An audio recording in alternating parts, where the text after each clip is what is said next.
glória, o Rei dos Reis, Jesus.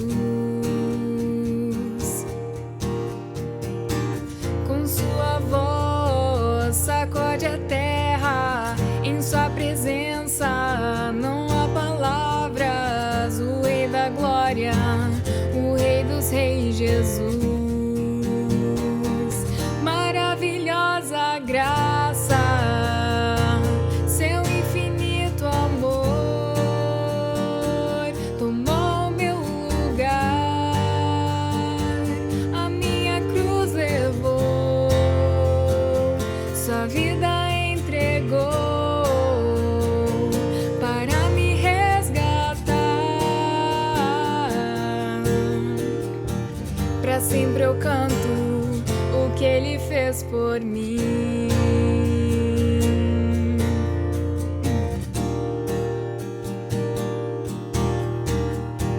Quem traz a paz para o meu caos e faz do órfão um filho seu, o Rei da glória, o Rei dos Reis, Jesus. Quem é o Rei sobre as nações? Sua justiça é como o sol, o Rei da glória, o Rei dos Reis, Jesus.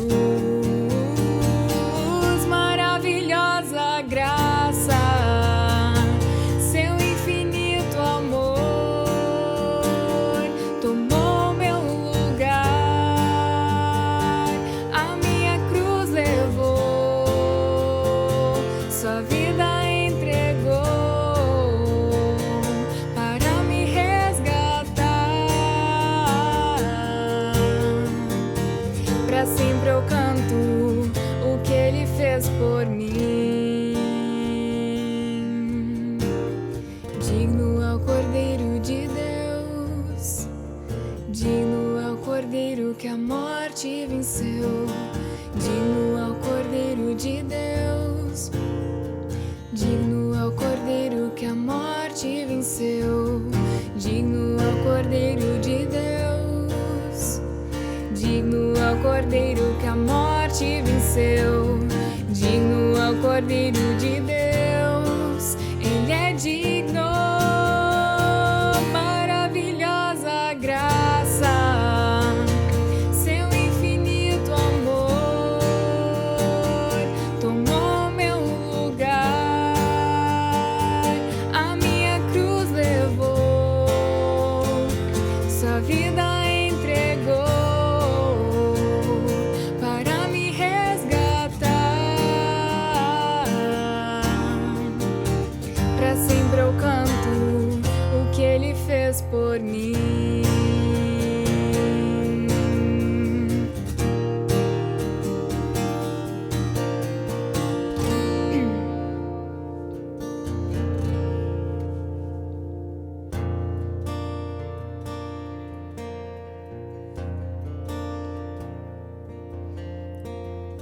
No início eras a palavra, com Pai o Altíssimo.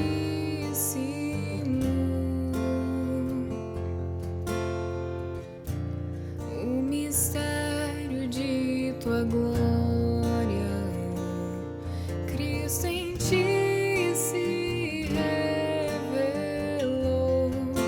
Ó, quão lindo esse nome é, ó, quão lindo esse nome é, o nome de Jesus, meu Rei. Ó, quão lindo esse nome é, maior que tudo Ele é. Ó, quão lindo esse nome é, nome de Jesus.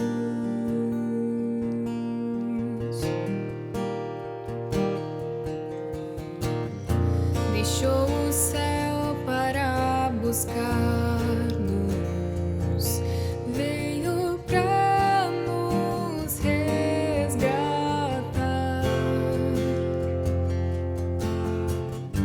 Amor maior que o meu pecado,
forte que tudo é, poderoso esse nome é, o nome de Jesus. És invencível, inigualável, hoje pra sempre reinará. Teu é o reino, tu é a glória, e acima de todo nome está. Poderoso esse nome é, poderoso esse nome é, o nome de Jesus, meu Rei. Poderoso esse nome é, mais forte que tudo é, poderoso esse nome é, nome de Jesus. Poderoso esse nome é, nome de Jesus.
Eu queria convidar você a abrir comigo a sua Bíblia na carta de Paulo aos Filipenses.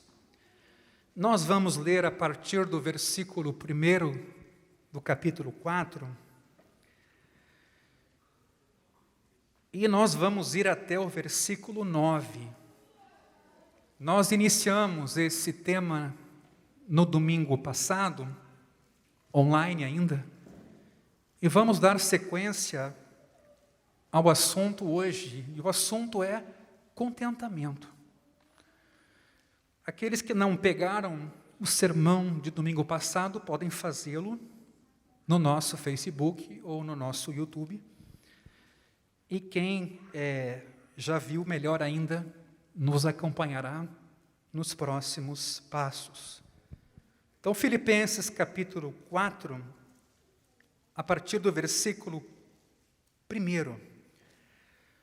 Portanto, meus amados irmãos, de quem tenho muita saudade, vocês que são a minha alegria e coroa, sim, meus amados, permaneçam deste modo firmes no Senhor.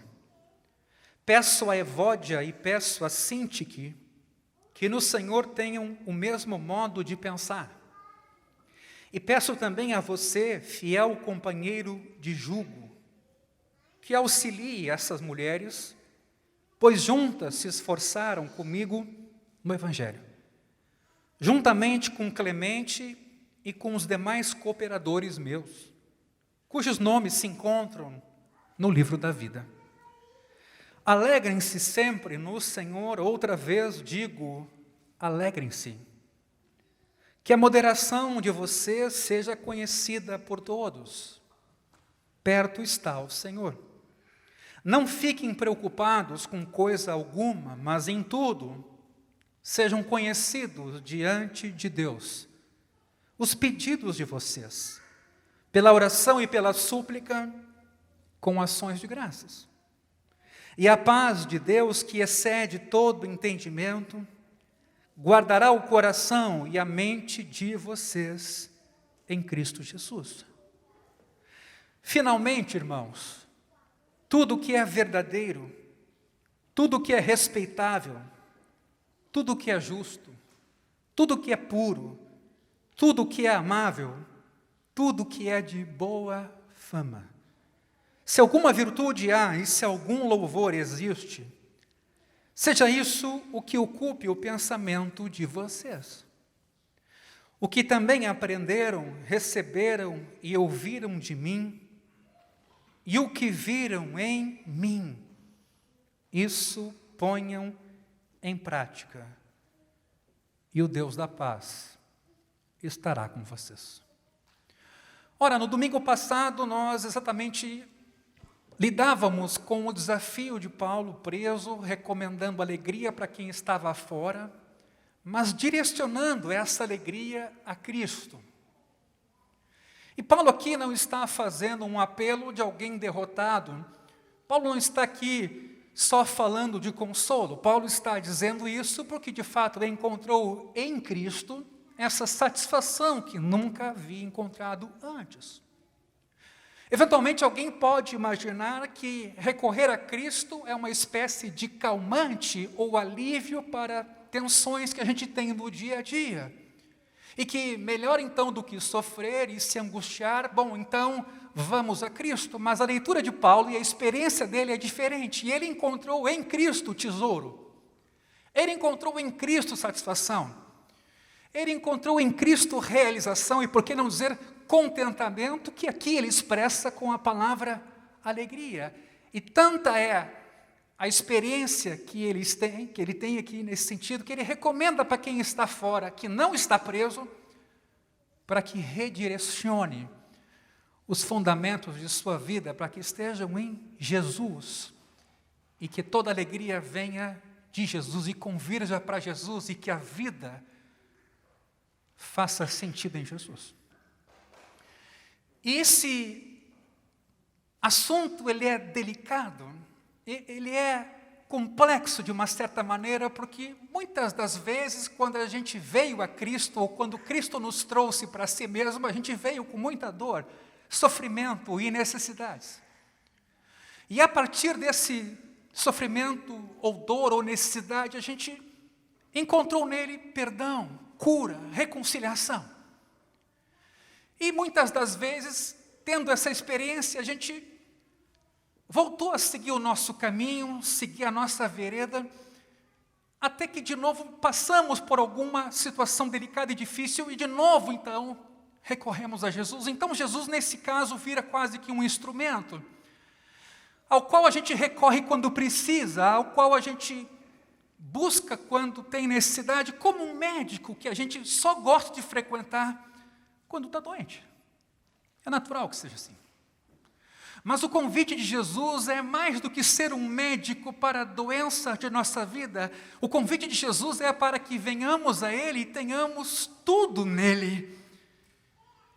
Também a medicina, também a cura, também a paz. Mas a maneira como Paulo está trabalhando esse assunto aqui do contentamento e da realização e da alegria, vai para além de lidar com dores que são legítimas em nossa vida, mas vai para encontrar sentido de vida em Jesus.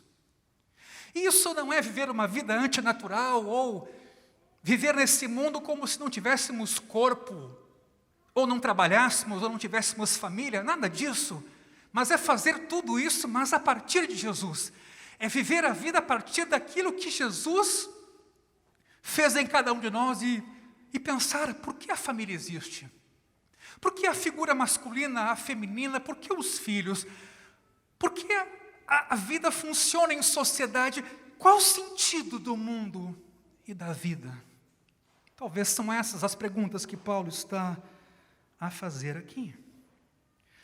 Mas note, agora nós chegamos num ponto importante desse capítulo. E o ponto é pensamentos. Eu cito uma frase aqui do Russell Shedd que acho que podemos mantê-la em reflexão. Pensamentos são companheiros constantes enquanto permanecemos acordados. Pensamentos são companheiros constantes enquanto permanecemos acordados. Quantos de nós não passamos um bom tempo pensando? Ainda mais agora, na pandemia, quando a gente muitas vezes está privado do agir. Meus irmãos, Paulo aqui aprisionado deve ter tido muito tempo para pensar enquanto estava preso. Ele não devia ter acesso à quantidade de imagens e informações que a gente tem hoje.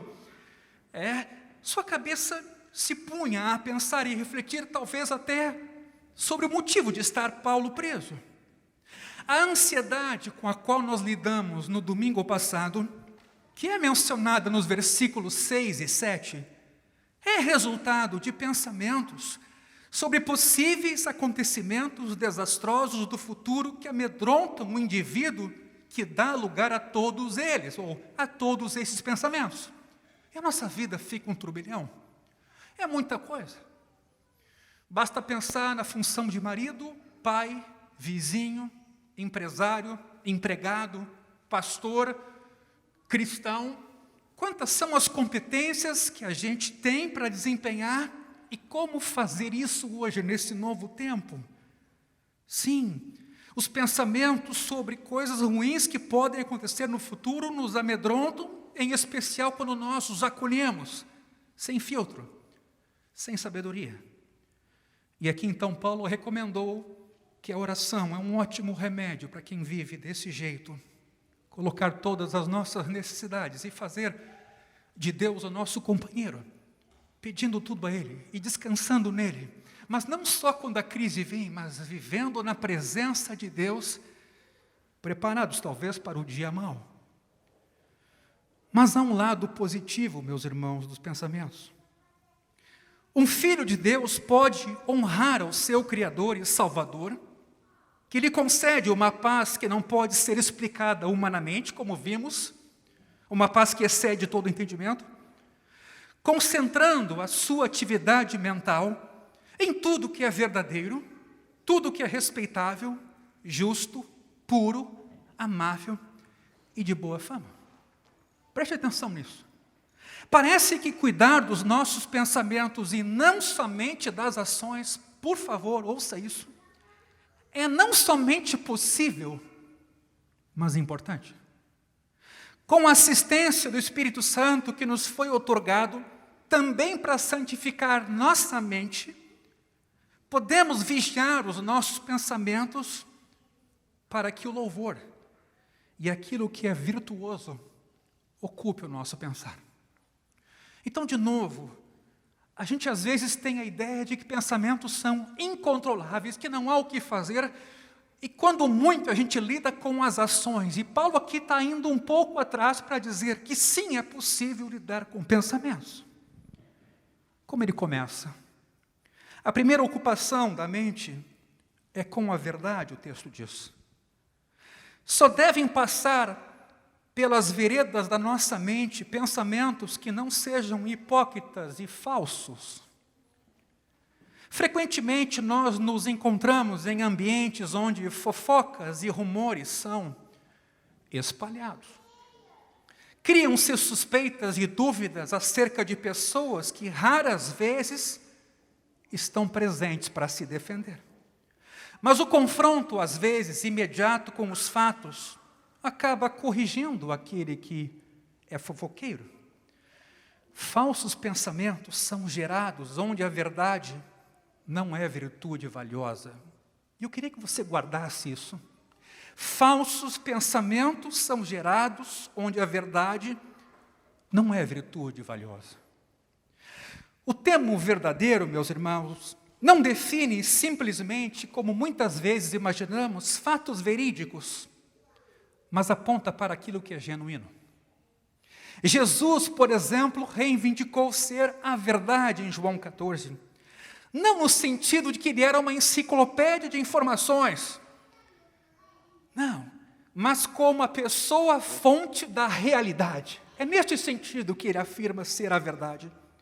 Ele se apresentou como o oposto da ilusão, da falsidade, da maldade disfarçada e da mudança. Note bem o que o autor aos Hebreus escreveu: Jesus Cristo é o mesmo ontem, hoje e o será para sempre. Nesse sentido é que Cristo encarna o eterno Amém.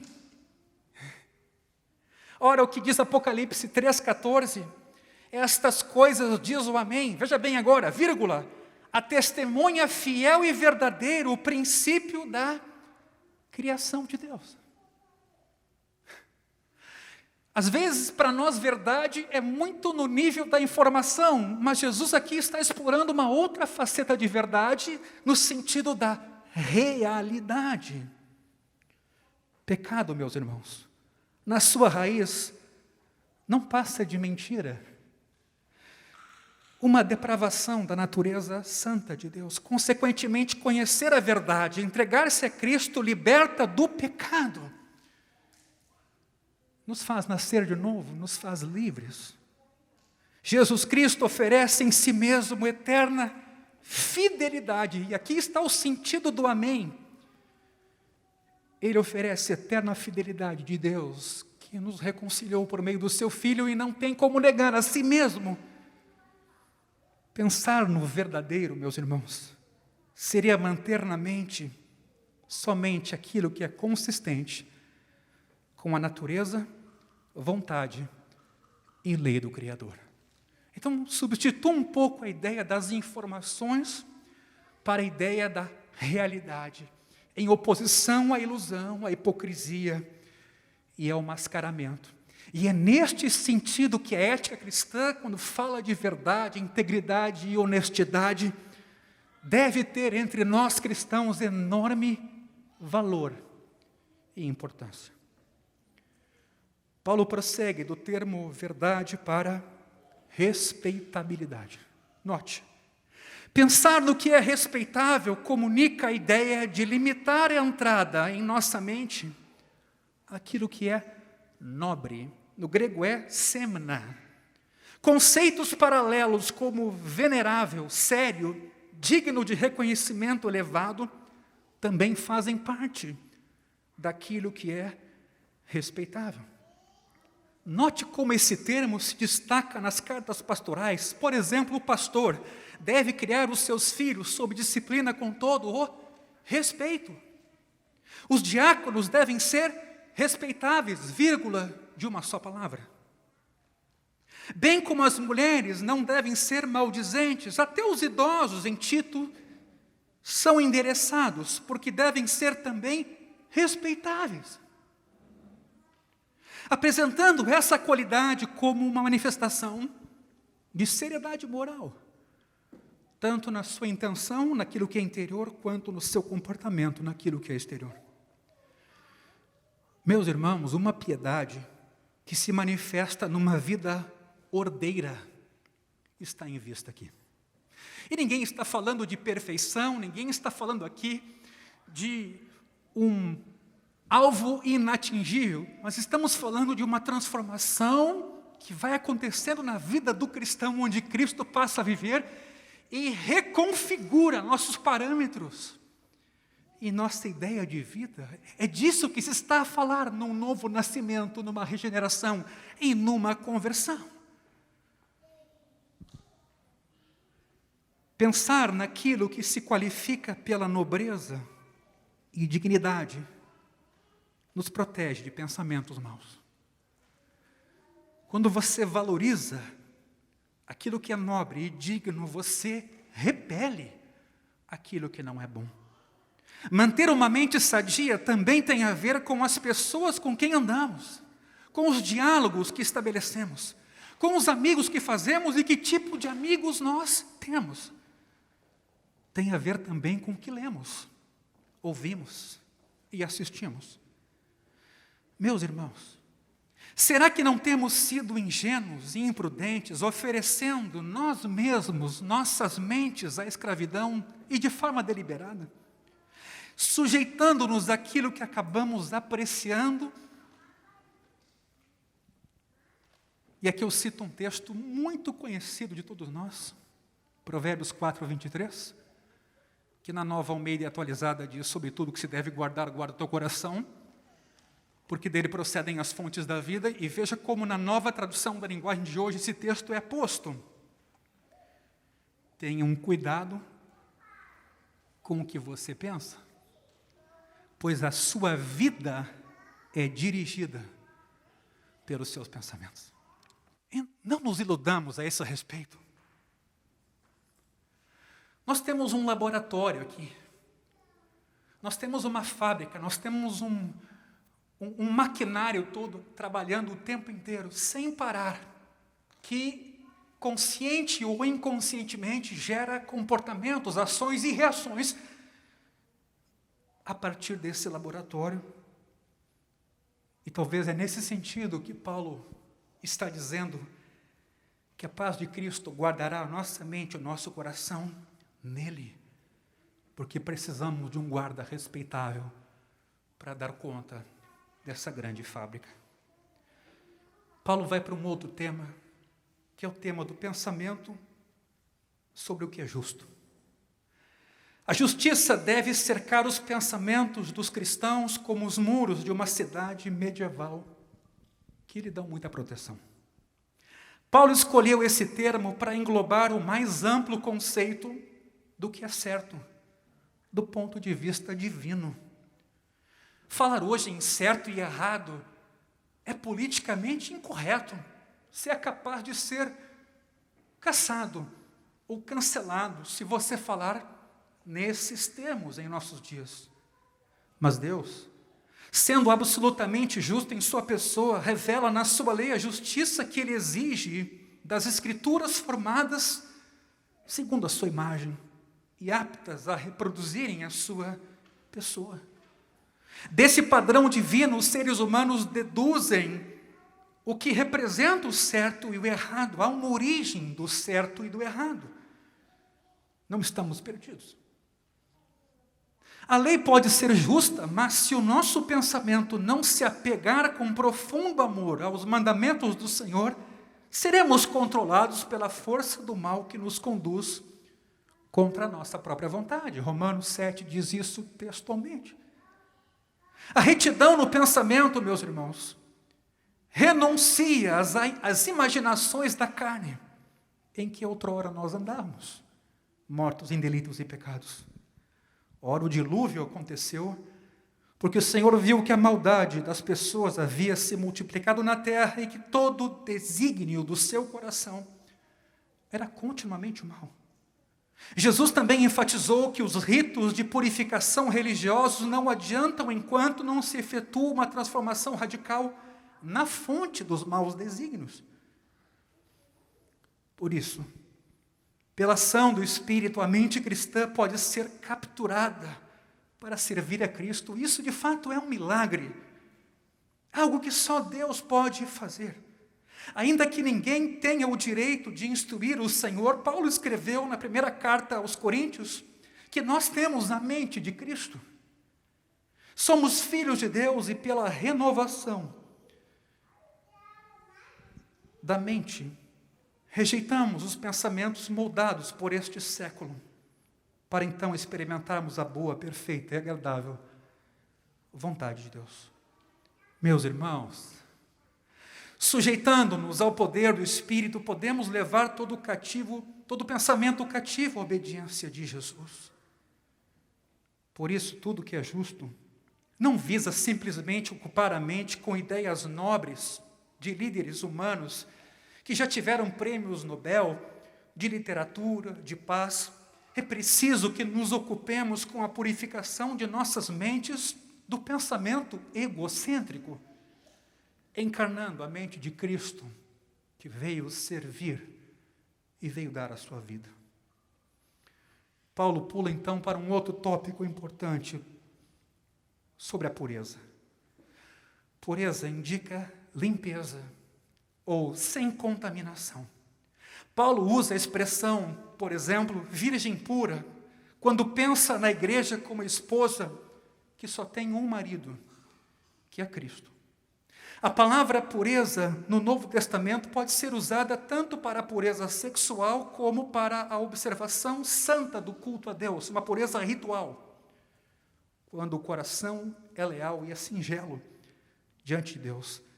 Contemplando a vinda de Cristo, o cristão reconhece que será semelhante a Ele.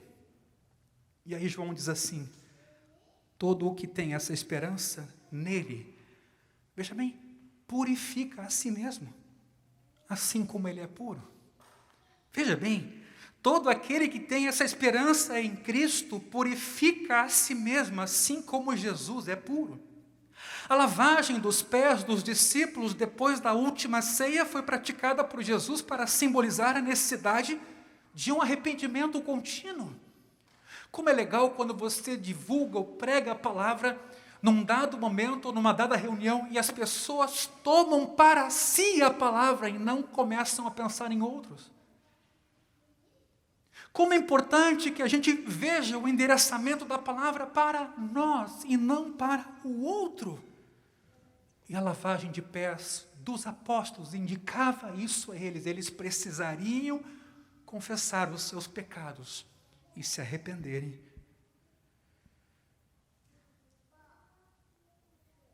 Entre as dificuldades que mais perturbam, no entanto, a mente do cristão, se destaca a impureza sexual.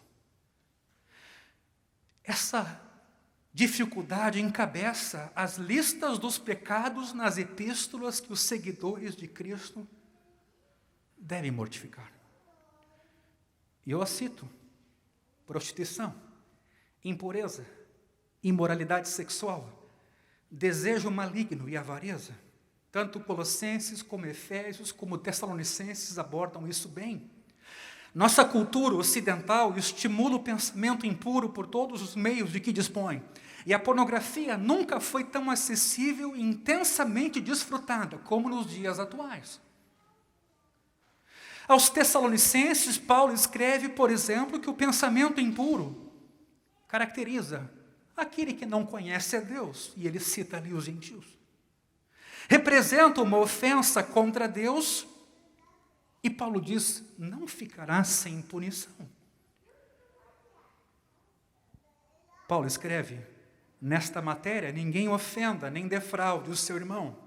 Ou, na Nova Tradução, ninguém prejudique o seu irmão, nem desrespeite os seus direitos.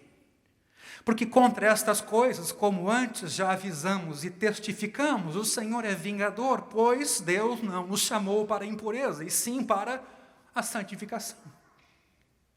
Jesus também advertiu sobre o acúmulo de pensamento impuro no coração, indicando que a própria intenção em si mesma já é um adultério.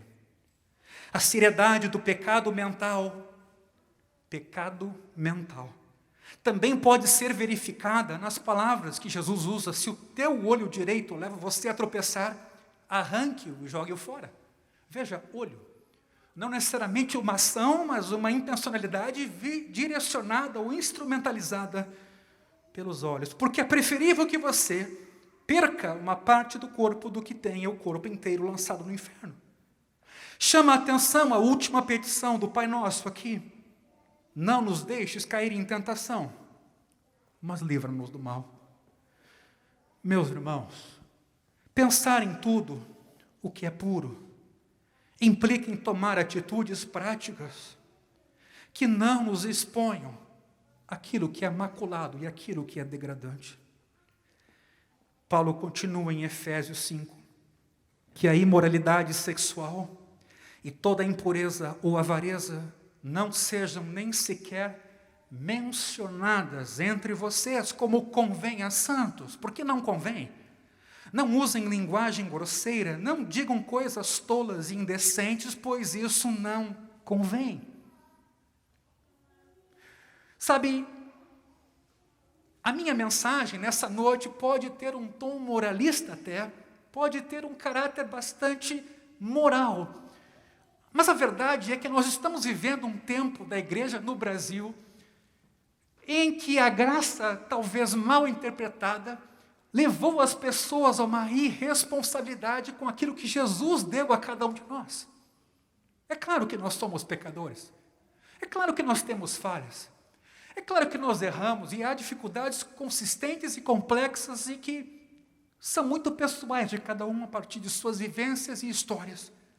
Mas, por um outro lado, Jesus nos libertou de nós mesmos e nos capacitou através do poder do Espírito Santo para uma transformação. E nós precisamos da ajuda uns dos outros nesse caminho. E temos que ter humildade para receber essa ajuda, porque a nossa vida será melhor. E as pessoas com quem a gente vai andar terão também uma vida melhor. E eu não me falo aqui de hipocrisia e de falsidade ou de artificialidades, de fazer parecer ser, mas de experimentar a genuidade, a verdade ou a realidade do que é ter uma vida livre de nós mesmos. Em Jesus, de fato, conhecer a verdade, ser livre de coisas que nos escravizam, nos põem no chão, que nos instrumentalizam para machucar os outros, ferir pessoas, difamar. O ser humano sem Deus é uma máquina mortífera. E Deus quer regenerar essa vida, a mim, a você, e não é um discurso lá para fora, não, ele é muito interno para cada um de nós, para os pastores. Uma mudança que Jesus quer fazer e pode fazer. Ele nos convida a essa caminhada. Não me entenda mal. São palavras de Jesus. São palavras do Evangelho, são palavras do apóstolo Paulo. E é como estes homens caminharam. Por isso, a última petição do Pai Nosso, não nos deixes cair em tentação, livra-nos do mal. Pensar em tudo que é puro implica em tomar atitudes práticas que não nos exponham àquilo que é degradante. Conceitos puros, pensamentos edificantes, estimulados pela palavra de Deus, na ação do Espírito, são como um remédio para nós, irmãos. E quem é amarrado em pecados, vícios, sabe como isso é ruim. E como a gente se machuca e é instrumento para machucar outros. E é nesse sentido que Deus quer trabalhar conosco. Tendo sido libertos da corrupção que há no mundo, precisamos escolher as fontes que nutrem nossos pensamentos para termos uma vida sadia e frutífera. Paulo chega então na palavra amável. No grego, prosphilê, que literalmente significa que conduz à amizade. É uma palavra que só encontra-se no Novo Testamento. Poderia-se dizer que é cristã por essência. Pensar naquilo que promove o amor parece ser, à primeira vista, não apenas uma recomendação boa, mas fácil de entender. Afinal, claro que temos que promover aquilo que conduz à amizade. O ser humano, por natureza, quer ser apreciado e amado. Quem não quer? Amizade representa o que mais valorizamos na vida, muitas vezes. Mesmo quando a amizade se dá na própria família. Por parte de pai, por parte de esposa. Por que encontramos, então, uma orientação para pensar de modo amável? Será que não estamos agindo naturalmente assim? Por que a recomendação? Meus irmãos, não é difícil acumular pensamentos positivos acerca das pessoas de nosso círculo que nos apoiam, que nos valorizam e que nos fazem sentir bem. E essa é uma característica bastante típica do brasileiro. A gente gosta de se sentir bem, alguns mais do que outros, mas no sentido emocional do conceito mesmo. Mas dos rivais e concorrentes, bom, é bem difícil que a gente não pense criticamente sobre eles. Suspeitas e invejas caracterizam o oposto de pensar em tudo, aquilo que é amável. Nós não enxergamos esse gigante em nossa frente. Nós não temos enxergado muitas vezes o básico e temos vivido à margem do que esse texto nos propõe.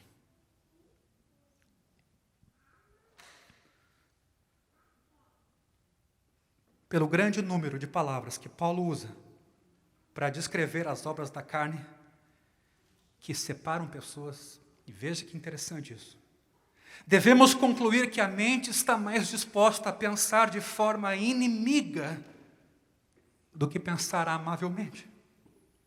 Veja a lista de Gálatas 5, 20 a 21, e cito textualmente: inimizades, rixas, ciúmes, iras, discórdias, divisões, facções e invejas. Como se diz, né? É preciso desenhar.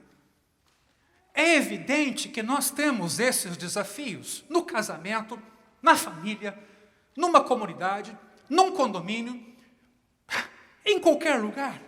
Por que negar essa realidade? Por que não buscar ajuda? Por que não olhar para nós mesmos nessa fraqueza? Veja que lista explícita. Gálatas 5, 20 e 21.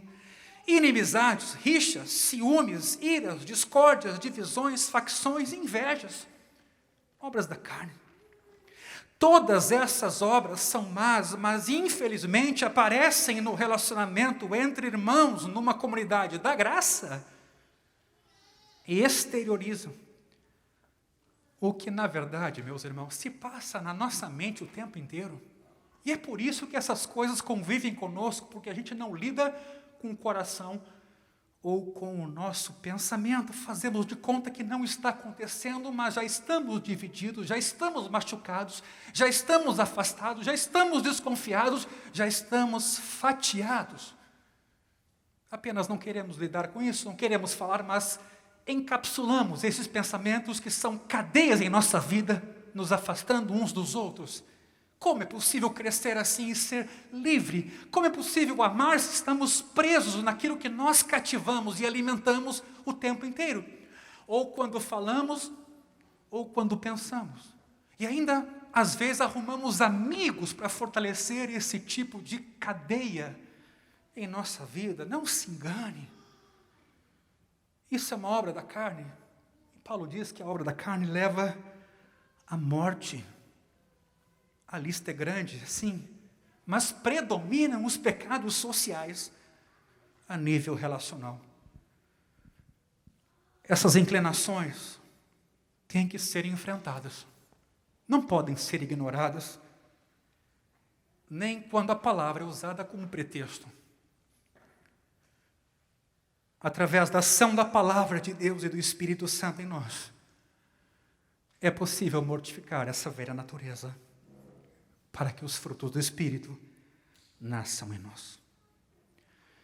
Pensamentos longânimos, que suportam os irmãos em amor, são úteis para fazer grandes amizades.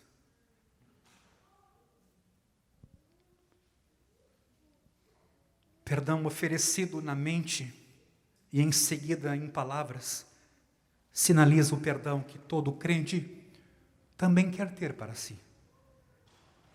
Por que não concentrar um amor deliberado naquele irmão, às vezes menos amável da comunidade? Por que não levantar uma onda de comentários positivos e verídicos a respeito de um irmão que, às vezes, tem o desprezo de alguns? Pensar em tudo que conduz para a amizade acarreta grande recompensa aqui e no futuro. Por fim, chegamos na expressão boa fama, em grego eufema. O sentido aqui não é difícil de perceber. Pensamentos devem gravitar na direção de tudo que merece louvor e comentário de apreciação. Como é bom quando você encontra alguém que edifica você e você aprecia aquilo que aquele irmão disse e o próprio irmão. Você diz, valeu a pena estar com ele, valeu a pena estar com ela. Que edificante, que construtivo, valeu o tempo investido. A propaganda aumentou com os meios de comunicação em massa, todos sabemos disso. Todo produto que o consumidor deve adquirir para dar lucro ao produtor tem a boa fama do propagandista. Com certeza, Paulo rejeitaria a valorização deliberada, sem motivo, só para ter vantagem. Não. A orientação é para que deixemos penetrar em nossa meditação o que merece bons comentários e tem valor real intrínseco, virtude. O erro dos gnósticos libertinos, e Paulo os combate, é que eles se gloriavam na infâmia. Eles se gloriavam da promiscuidade, porque eles não cogitavam de valores eternos. Veja o que Paulo escreve sobre eles, Filipenses. Só pensam nas coisas terrenas. Só pensam nas coisas terrenas. Os pensamentos filtrados pela peneira do Espírito levam a mente a cogitar o que tem boa fama, o que vem de Jesus, o que é por meio de Jesus e o que é para Jesus. Aquele que se alegre, alegre-se no Senhor. Meus irmãos, a criação vem de Deus e nós podemos valorizá-la, desde que não esqueçamos a natureza transitória da presente era, contaminada pelo pecado, e que aguardemos como esperança um novo mundo vindouro, como Paulo escreve aos Filipenses no capítulo 3, versículo 20.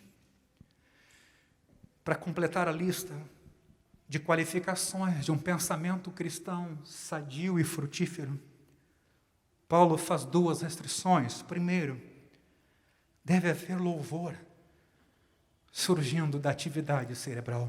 Sabe, um bom costume, de fato, é você conviver com música cristã, escutar música cristã e ser conduzido através daquela música a louvar a Deus.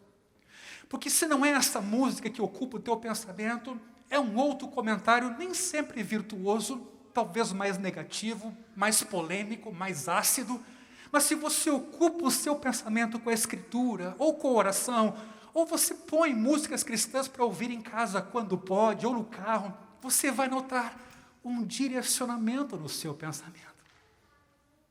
Você vai notar isso. É nesse sentido que somos mordomos de nossa mente também. Ou seja, deve haver louvor surgindo de nossa atividade cerebral. Como a água fervendo cria vapor, naturalmente. Nossos pensamentos devem produzir louvor da nossa parte e dos que compartilham do nosso modo de encarar a vida e a realidade.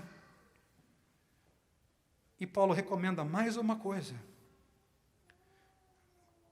Deve-se limitar o pensamento pela virtude que reside nele. Arete, palavra predileta na ética helenista, significava para os gregos toda atividade excelente, valiosa e benéfica para a sociedade. E é por isso que Pedro vai dizer que a gente tem que associar com a fé a virtude, a arete.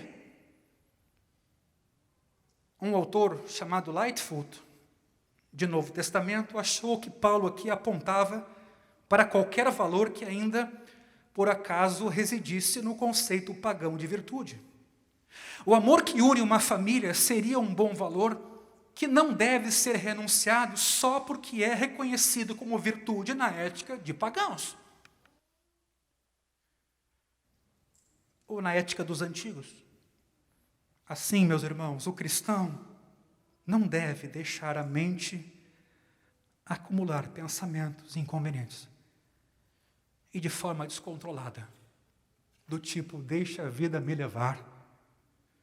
O Espírito Santo veio nos habitar para produzir o domínio próprio em cada um de nós.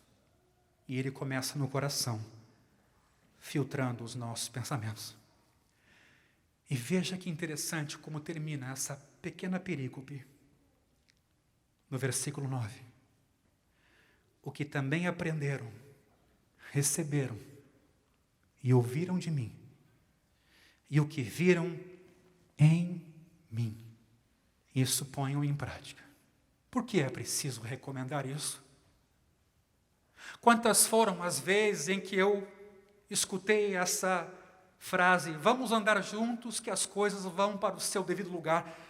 Por que Paulo aqui tem que recomendar que aquilo que é falado também seja levado a sério e seja vivido e praticado? E é uma pena quando, eventualmente, num contexto onde isso não sempre é levado a sério e alguém se dispõe a levar isso a sério, às vezes a pessoa até é ridicularizada. E é sério, fazem brincadeira com a pessoa. Porque ela é séria com uma ética cristã, ou com a escritura, ou com a vida cristã. Ela chega a ser ridicularizada, literalmente, como se estivesse vivendo um outro mundo. Por que Paulo aqui está recomendando o mesmo que Jesus recomenda no final do Sermão da Montanha? Quem ouve a minha palavra e a pratica é comparado a um homem prudente que construiu a sua casa sobre a rocha. Mas também há aquele que ouve a minha palavra e não a pratica. Porque depois de 3 capítulos de sermão, Jesus se preocupa com a aplicação daquilo que ensinou. Porque isso também está em conta. E também tem que ser levado a sério. O que significa? O que aprenderam, receberam e ouviram de mim, e o que viram em mim, isso ponham em prática. E o Deus da paz estará com vocês. Meus irmãos, nós não estamos à toa aqui. Nós não fazemos de manhã, por exemplo, o nosso devocional, abrindo a Escritura e orando a Deus à toa, para nos sentirmos aliviados da culpa. Nós estamos nos nutrindo de Jesus, nos alimentando da sua palavra, mudando nossa mentalidade para não deixar o dinheiro tomar conta da nossa vida e a correria tomar conta da nossa agenda, para não deixar um conflito familiar começar a levar a voz de cada um. A pressão é grande para a gente seguir no sistema que está posto. É preciso uma mudança de mente, uma renovação do espírito. Eu garanto, você vai viver uma vida muito melhor, mais sadia, mais pacífica, com maior qualidade.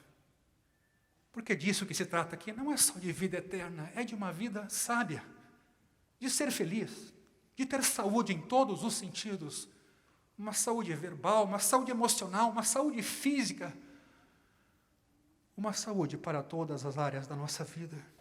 Eu quero pontuar de novo esse versículo 9, porque a gente vem trabalhando isso há algumas reuniões já. Não basta ouvir, meu irmão. Talvez a gente tenha 40 anos de fé e trate sermões ou a Escritura enquanto palavra de Deus como uma mensagem.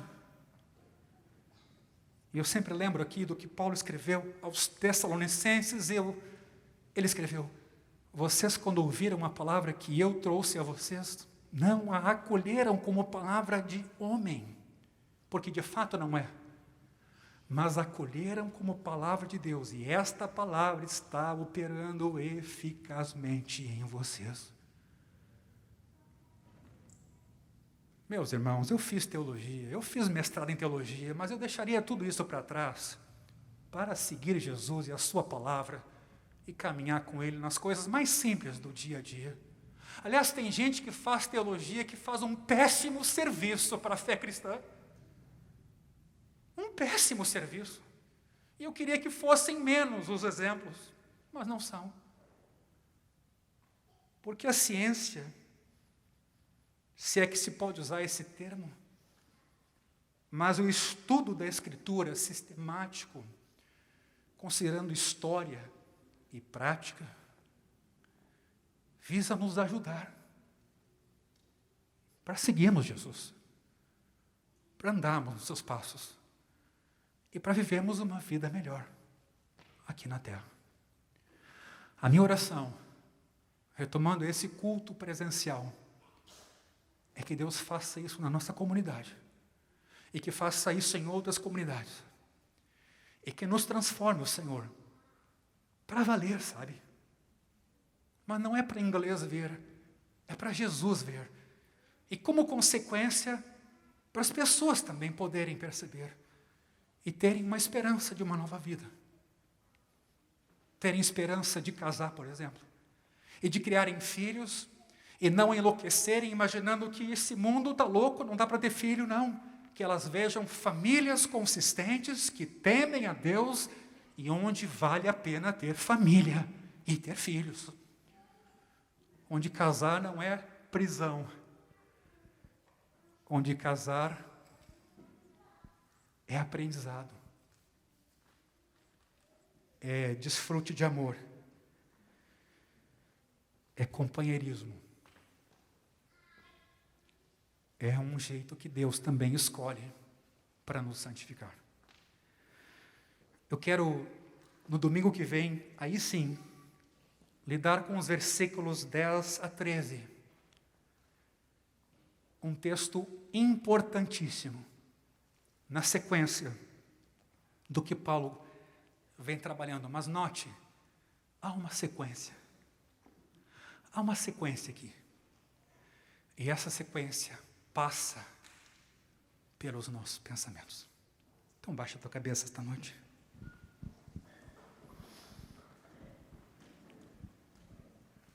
Senhor Jesus,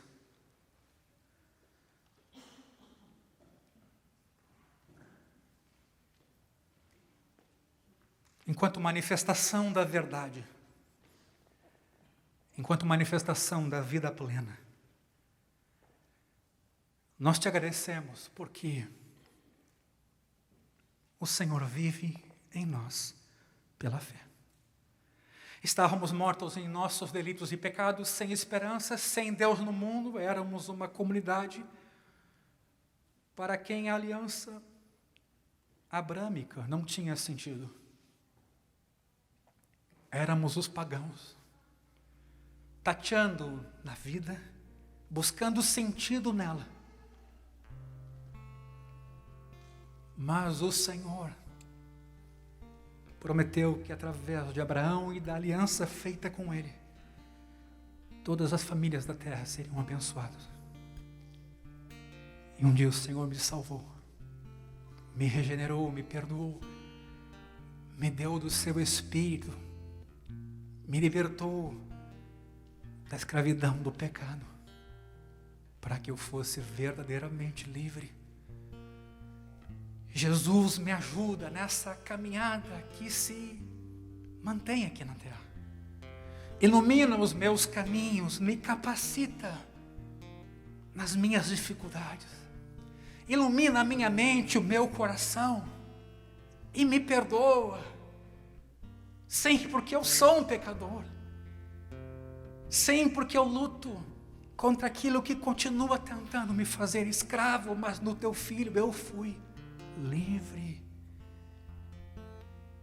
Eu quero me apropriar desta liberdade também nas minhas ações, na minha vida, nas minhas escolhas, na minha atitude para com o meu irmão, com o próximo, em qualquer lugar. Espírito de Deus, eu te invoco hoje à noite aqui para que o Senhor nos ajude, para que o Senhor nos fortaleça, para que o Senhor nos dê lucidez e faça voltar o nosso coração cada vez mais para o Senhor.